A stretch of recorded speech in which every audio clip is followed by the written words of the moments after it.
the technical violations. Because I think what we're really talking about are behaviors that are non-criminal, but that are in violation of the conditions of probation and parole, which are important, but the question is, what's the right response to those kinds of violations? So the bright red areas in this map of New York indicates the communities in New York City where we have the most people on probation. And this is true for this is the adult map. Now we can look at the juvenile map. And they're basically, can we get this? Oh, it is the juvenile, I'm sorry. It looks the same. That was going to be my point, okay? You can flip them back and forth. They're not exactly identical, but they're more or less the same. And these neighborhoods are not going to surprise you because these are the neighborhoods with the most poverty, with the highest concentrations of people of color who are segregated from the rest of the society.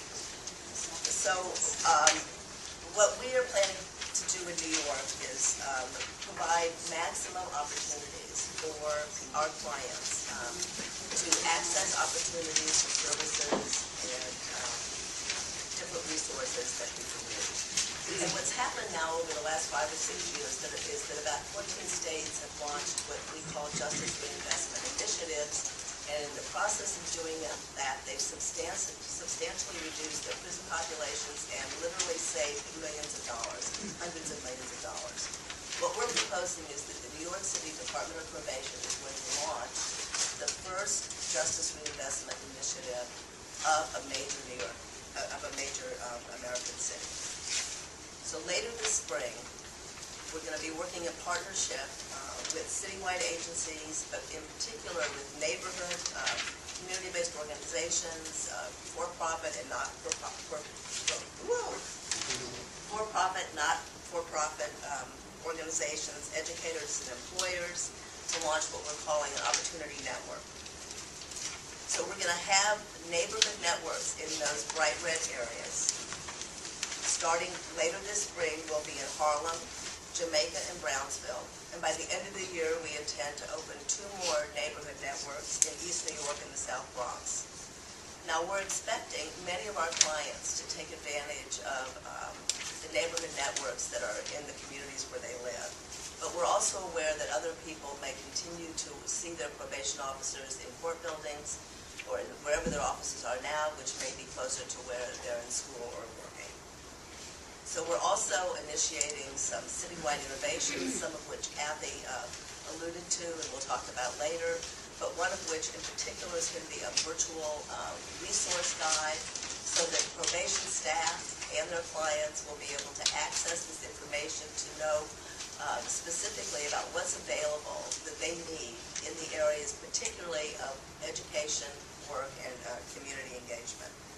So to talk more about how juvenile and adult operations are going to accomplish all this, I would like first to introduce Mishi Faruqi, Special Assistant to the Commissioner, and then Clinton Lacey, our new incoming Deputy Commissioner for Adult Probation. Thank you very much.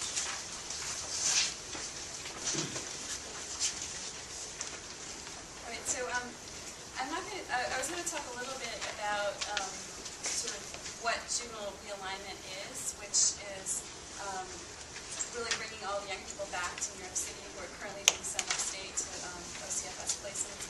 But I think Vinny and Anna really covered that. So I'm going to talk a little bit more about sort of the politics of it and the policy decisions that need to be made around realignment.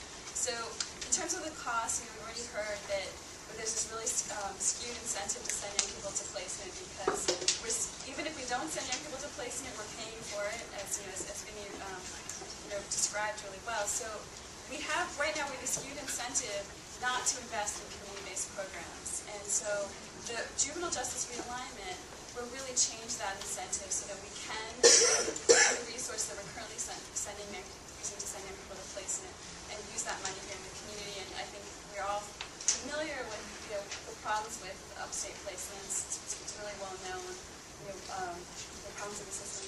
Okay, so in terms of reinvestments and how we're going to get the money back to invest for young people in the community, there's a couple of things that need to happen. One is we need to get state legislation passed for the city to have the authority to run its own juvenile justice system for young people after they've been adjudicated in court. And so the legislation really has several components to it, and the main component is to give New York City authority to run placement facilities, to run secure facilities and limited secure facilities, because right now we don't have the authority to run, we only have the authority to run non-secure, but not limited secure and secure. And so we need legislation to get New York City to get that authority to run facilities. We also need the funding to be put in place so that if young people are sent to residential, that the state would pay 50% of the cost. And so this piece of legislation is right now, there's been negotiations between the city and the state, and I think everyone's familiar with the fact that Mayor Bloomberg has come out and supported this and had a press conference in December, and then and also mentioned in the State of the City address. And so right now there's a lot of political discussions that need to happen in Albany in order for this to happen. And so Brent Cohen, I don't know if everybody knows Brent, Director of Legislative Affairs, Vinny, a lot of folks on the city level are very involved in those discussions. And so there's the political piece of this, and as we know, there's a lot of resistance from upstate legislators. There's, for reasons that are being described.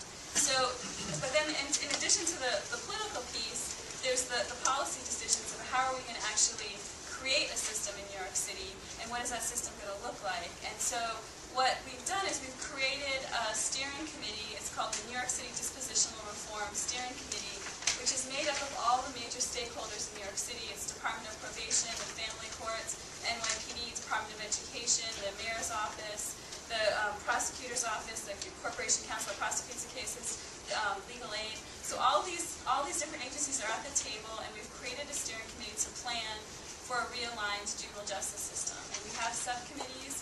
Anna's chairing the community-based intervention subcommittee that's really looking at what are the interventions we need to have for young people in the community, how can we expand the services that currently exist, and also we need to think about what the residential placements are going to look like for young people in New York City. We don't want to recreate the failed system that we have upstate. We want to reinvent the system and create a system that really does provide better outcomes for young people and protects public safety. And by keeping young people close to home, we already know there's a lot of positive benefits, but we think that if we plan the system well, that this could be really a model for the country. So juvenile justice realignment, you've heard a lot about it in the last few months, but I think it's really gaining steam now. Over this next month is really going to be the big push to get the support in Albany. We'd like to have it in the governor's amended budget. I think we have about 21 days to make that happen. So this is a big priority for this agency, but also for the city as a whole.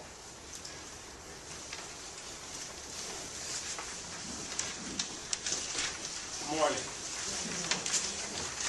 I'm really excited sitting here. I could hardly kind of contain myself sitting in the seat here, particularly when Commissioner Sharadi was talking about the critical nature of these times and the tasks before us and the opportunities before us. It's very exciting. I know that I have huge shoes to fill in terms of following Deputy Commissioner Muhammad, but I'm excited about going after it and working with everybody as we partner with members of the community, with leaders, and with our clients themselves to reach the goals that we've been talking about this morning. So we're talking about justice reinvestment. And so one of the key aspects of justice reinvestment is the need to rethink and reprioritize how we're going to utilize resources. Therefore, we're engaged in a process of refocusing our resources and attention to the higher risk individuals on our caseloads. Now, experience has shown us, and the data is really quite clear on this. The fact of the matter is that when you're focused upfront resources on high-risk individuals, when they're in the beginning, particularly when they're more likely to reoffend, that's the best way to ensure that you will enhance, first and foremost, public safety. Secondly, better outcomes for the individuals on our caseloads, and of course to reduce recidivism as they move back into the community. And so that's what we're engaged in at this point. And it's really been the essence of what D.C. Muhammad has been talking about for some time now, but in particular over the last couple of weeks as we've traveled around the city and as he's presented trainings on rolling out the new protocols for case management. But he's really talking about overall the essence of justice reinvestment and refocusing resources. What does that consist of? It consists of, well, one important piece, of course, is using validated risk assessments. So we can be as accurate as possible in ascertaining who in fact is high risk and who needs those critical resources up front. And then who can appropriately and safely be stepped down to the reporting track and ultimately to early discharge. And so further, we can also decrease unnecessary violations of probation. We can decrease preventable failures to report and overall have more success. Now this is a huge incentive for our clients, and it can be done, again, without compromising public safety. I think that's critical to understand. In fact, data from DCJS points this out, that while the decrease and the increase in early discharges has not resulted in the increase in rearrests or threats to public safety. So key to these efforts are two critical things. One, DC Muhammad has been talking about and developed the individual achievement plan, which really is the blueprint that the officers will be using with the clients to begin to plan out and make steps towards their ultimate progress and success. Critical to this process is the use of evidence-based practices. Key among them is motivational interviewing, which we've been talking about quite a bit through our trainings and plan to roll out quite soon or continue to roll out as we move forward. All of these things are critical to our success and to the ultimate vision that Commissioner Shirali has been talking about. Now, you know, we know that we have our work cut out for us here at 33 Beaver, and that there's important work that takes place at the various offices around the city, 100 Center Street, Bay Street, right, Jamaica Avenue, and what have you. We know that. There's work to be done there. But the fact of the matter is that real transformation, the real change that we believe our clients can achieve is going to take place out in the community. And I think that is critical and connects directly to what Susan Tucker and Deputy Commissioner Coughlin are talking about in their work to develop community resources, relationships, and the connections that our clients are going to have to connect to and utilize as they move forward on their path to leaving probation and becoming productive citizens. That's our goal, and I look forward to working with Commissioner Coughlin and Susan Tucker and others as we develop these community hubs and, more importantly, a wider community opportunity network where we're accessing the critical services that our folks need. At the end of the day, you know, the department is working tirelessly to improve, to transform the face of probation in the community, to form real productive and constructive relationships. You know, and one of the key ways that this